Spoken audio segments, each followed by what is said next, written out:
Salve Maria! Sejam bem-vindos ao canal Lírio do Vale. Louvamos e agradecemos a Santíssima Trindade.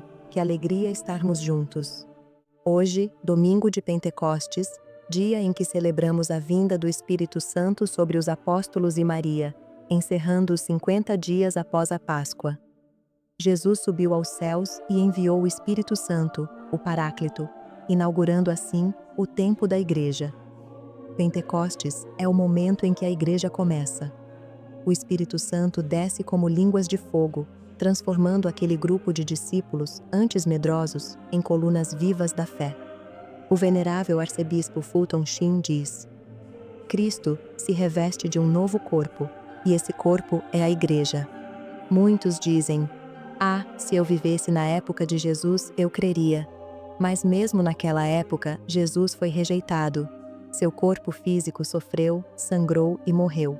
Hoje, seu corpo místico, que é a Igreja, também é rejeitado por causa das fraquezas humanas dos seus membros.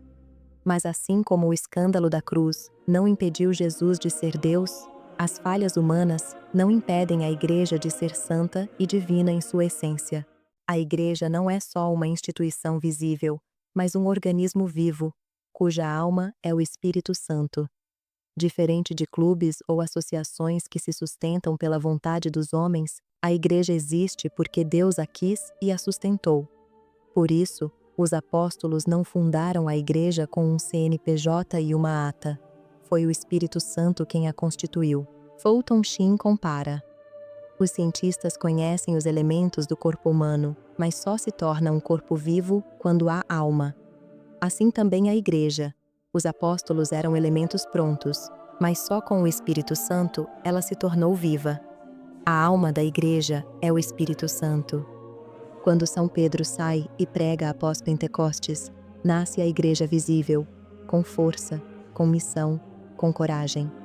A Igreja é um organismo vivo, unido ao Cristo ressuscitado, cuja cabeça está no céu, e nós somos os membros ainda nesta terra, sustentados diariamente pela graça. Muitos dizem: creio em Deus, mas não na Igreja.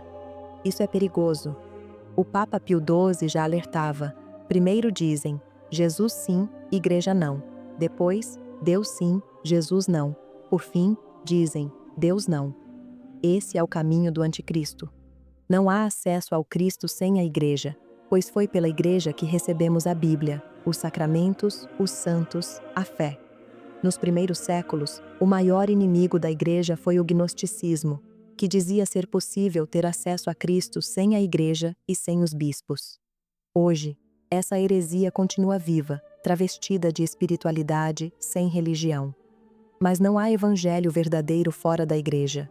A própria Bíblia existe porque a Igreja Católica escolheu e preservou os livros inspirados. Sim, há pecadores na Igreja, padres pedófilos, escândalos.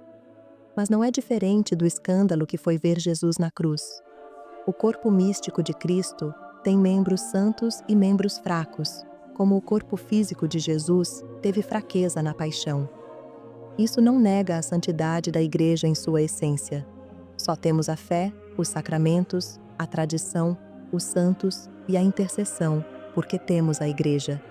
Jesus não tem dois corpos, ele tem um só corpo, que é uno, santo, católico e apostólico.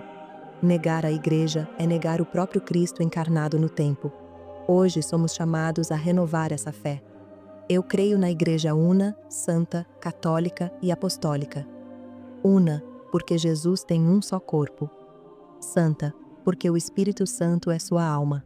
Católica, porque é universal e contém toda a fé. Apostólica, porque está enraizada nos apóstolos que deram sua vida por ela. Os inimigos acusam a Igreja de intolerante. Mas nossa fé não é algo pelo qual matamos, e sim algo pelo qual estamos dispostos a morrer. Que neste Pentecostes, o Espírito Santo renove em nós a fé na Igreja e o amor por Cristo. Amém. Compartilhe este vídeo, comente, deixe o seu like, o seu testemunho e inscreva-se no canal. Que as bênçãos e as graças de Deus estejam sobre você, sob a poderosa intercessão da sempre Virgem Maria. Amém.